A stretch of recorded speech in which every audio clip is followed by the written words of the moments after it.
Aguayan, Queen of the Sea and Guide of Souls. I am the queen in pre-colonial Visayan mythology of the Philippines, revered as the Queen of the Sea and a ferryman of souls. I guide the spirit of death across the waters to Solad, the Visayan afterlife.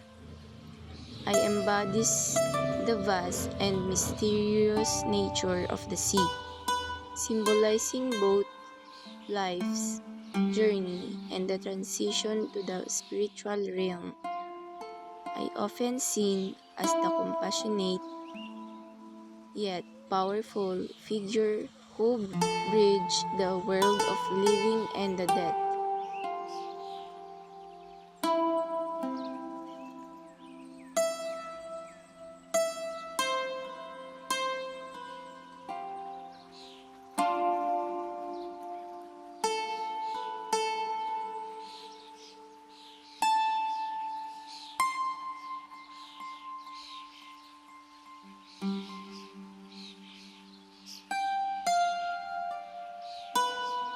I am Libastus, the Greek god of wine, freedom, ecstasy, and revelry.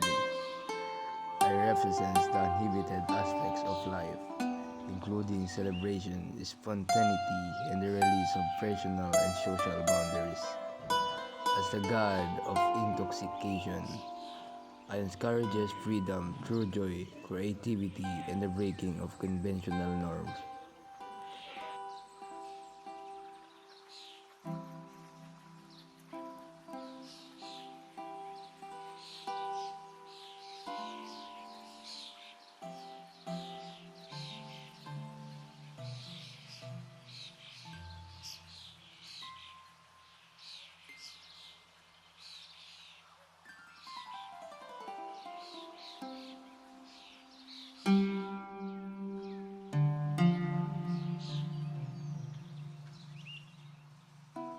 I am Arthur, represent the violent and chaotic aspect of war, embodying bloodlust, conflict, and destruction, and I am known as a most brutality and madness in a battle.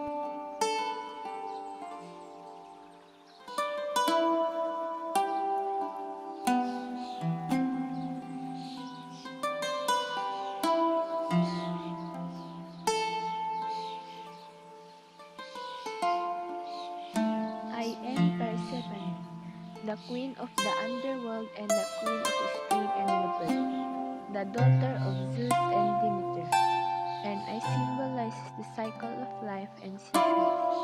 Abducted by Hades to rule by his side in the underworld, but spend part of the year on earth, bringing life and renewal, and the other part in the underworld, marking autumn and winter.